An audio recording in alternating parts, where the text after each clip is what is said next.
Olá, alunos! Nesta aula começaremos a falar sobre ressonância e articulação, que são assuntos relacionados e muito importantes na técnica vocal. Aí, como sempre, eu vou indicar alguns vídeos para vocês assistirem como material complementar, alguns deles bastante curiosos, interessantes e daqueles que podem ser até aflitivos e às vezes assustadores para vocês se divertirem.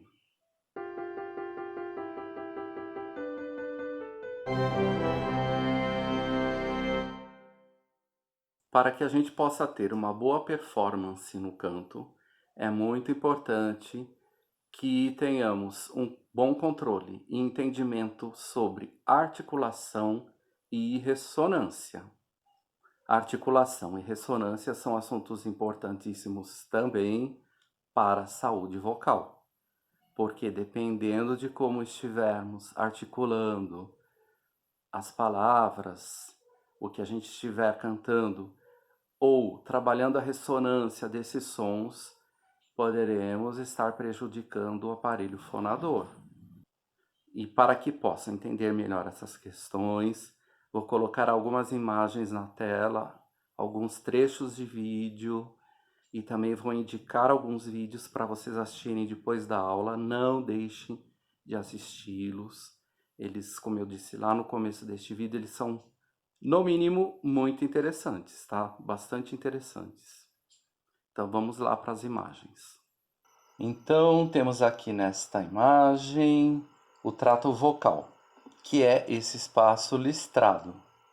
Sua extensão vai do topo das pregas vocais, logo depois delas, indo até os lábios ou a borda deles, onde eles se tocam, e também até a saída das narinas. O trato vocal é formado pela cavidade nasal, cavidade oral, faringe e laringe. Podemos considerar esse espaço todo como um recipiente de ar. E o trato vocal é responsável pela amplificação dos sons produzidos nas pregas vocais. Podemos dizer que seria a caixa acústica do aparelho fonador. Nos instrumentos musicais, temos as partes onde os sons são produzidos e onde os sons são amplificados. Aqui no caso, a gente tem a imagem de um violão. Os sons são produzidos quando a gente percute as cordas e são amplificados na caixa, essa caixa de madeira. Ela amplifica esses sons produzidos nas cordas. Então, é nas caixas de ressonância, que via de regra são de tamanho fixo e rígidas, que os sons são amplificados nos instrumentos musicais. Para a voz, essa caixa ressonadora, que chamamos de trato vocal, é flexível, de tamanho variável, de dimensões variáveis. Podemos mudar essa caixa de ressonância e já fazemos isso intuitivamente ao falar ou cantar, sendo possível realizar essas ações conscientemente ou ainda tendo o controle sobre essas ações, o que para o canto é muito importante e essencial.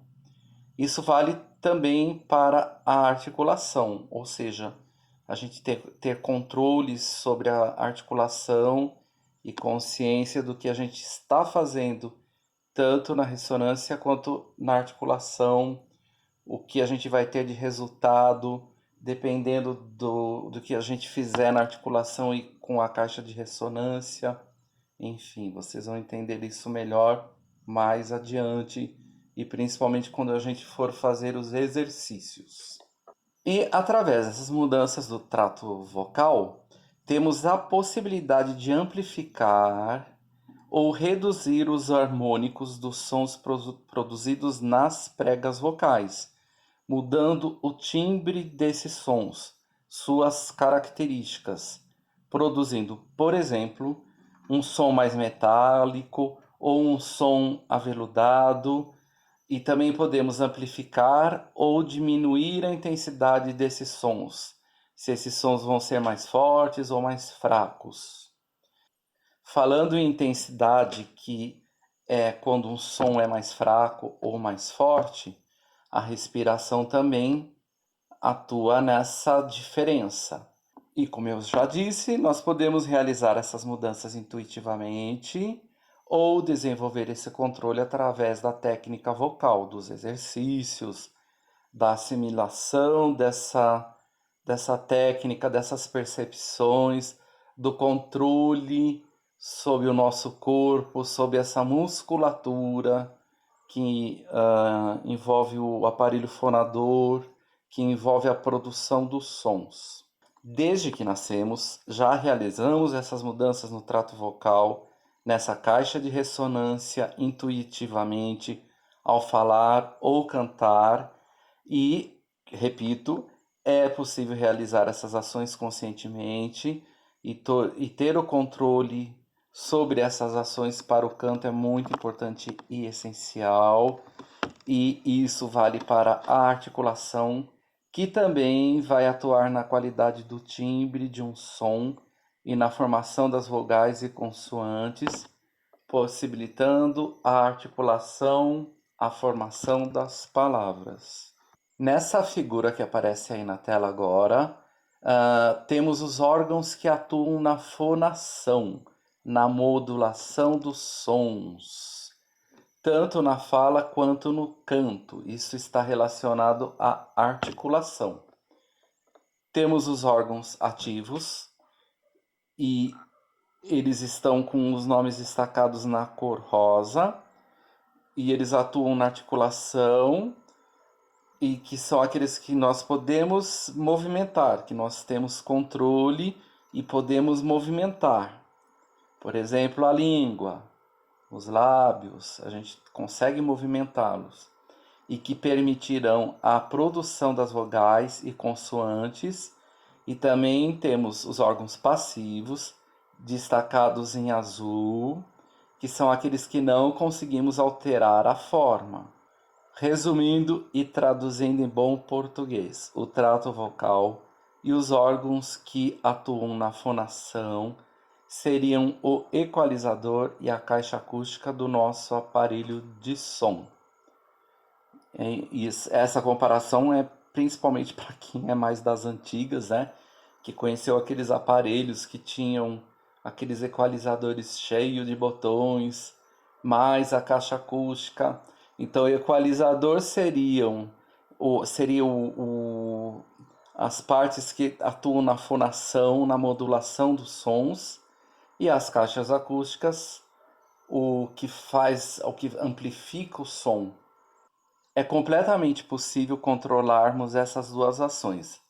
A ressonância, por exemplo, onde e como ela deverá ocorrer, ou onde priorizaremos ou focaremos a amplificação dos sons, e é também possível controlarmos a articulação, mudando, por exemplo, uma vogal E fechada para uma vogal E mais aberta. Por exemplo, de um E para um E, ou um O fechado, O para um O aberto, O. Isso tem a ver com articulação.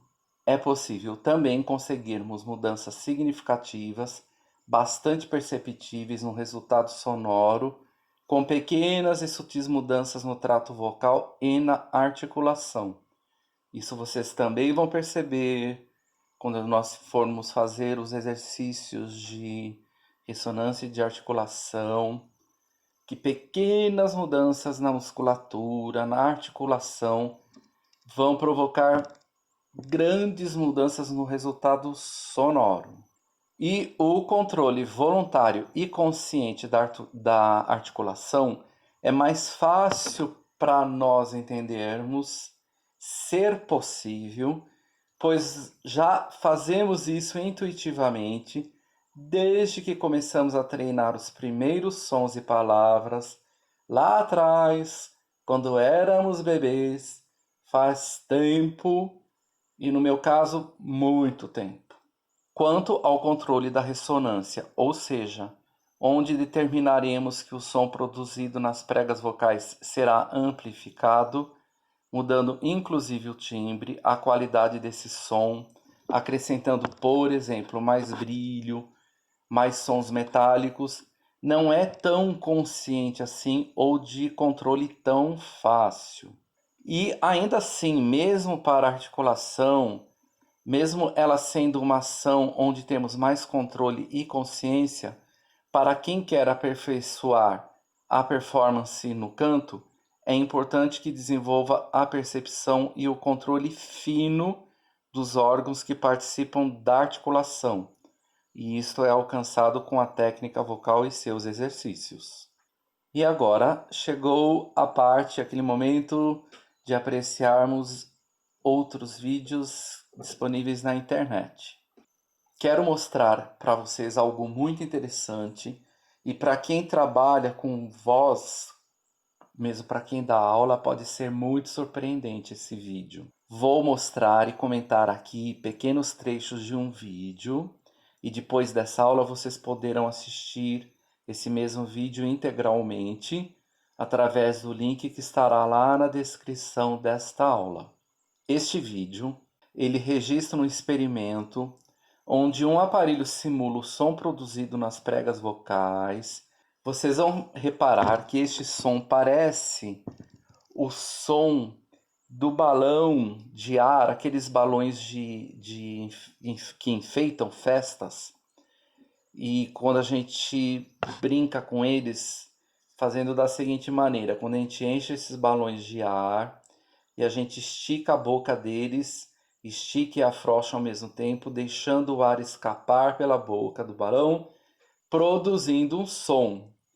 Isso é mais ou menos o que acontece com as pregas vocais. E esse som seria mais ou menos o som produzido pelas pregas vocais sem passar pelo trato vocal, sem ser trabalhado com articulação. É um som parecido com esse. E nesse experimento, vamos observar que eles usam duas frequências nesse aparelho que simula o som das pregas vocais. Uma frequência mais grave, simulando o som das pregas vocais masculinas.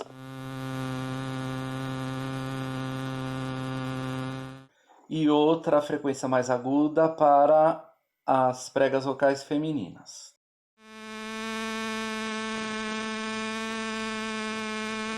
Primeiro, eles demonstram o som que seria equivalente ao das pregas vocais, sem passar pelo trato vocal, sem ter sido amplificado esse som, nem filtrado e nem modulado pelos órgãos responsáveis pela modulação dos sons, pela articulação. Em seguida, eles acoplam a esse aparelho que simula o som das pregas vocais uma peça feita em resina que reproduz o trato vocal com as partes correspondentes aos órgãos responsáveis pela articulação em uma disposição que simularia a vogal O e outra peça que simularia a vogal A. Eu fiquei muito impressionado com a simulação para a vogal A na voz feminina. É muito semelhante à voz humana. E aí eu quero saber de vocês depois vão lá no vídeo e vão me dizer se vocês concordam comigo que essa vogal O simulada para a voz feminina é muito parecida com a voz humana. Ou se vocês acham que os outros sons, as outras vogais, inclusive na simulação da voz masculina, se são mais parecidas ou não. E se vocês puderem, comentem, deixem os comentários lá. E agora na tela temos fotos de um outro experimento, onde cientistas reproduziram a estrutura vocal de um sacerdote egípcio, ou melhor, tomaram como modelo a estrutura do aparelho fonador de uma múmia de 3.000 anos, fizeram também um modelo em resina, um modelo em 3D, obviamente em resina, e conseguiram um único som, que seria o som da voz desse sacerdote. E aí eu vou deixar também o link, vocês estão vendo algumas imagens aí na tela, o link de uma matéria de uma reportagem para a TV, onde os repórteres até acham graça desse experimento, ficam brincando com o som, imitando esse som, e depois um vídeo não muito longo, em forma de documentário, mais detalhado, explicando como é que foi feito esse experimento. E aí ficamos por aqui. Gostaram dos vídeos? Deixem seus comentários. E na próxima aula vamos experimentar essas questões relacionadas à ressonância, articulação. Vamos experimentar com alguns exercícios simples, mas muito importantes. Por enquanto, assistam os vídeos que indico para apreciação lá na descrição desta aula e até a próxima.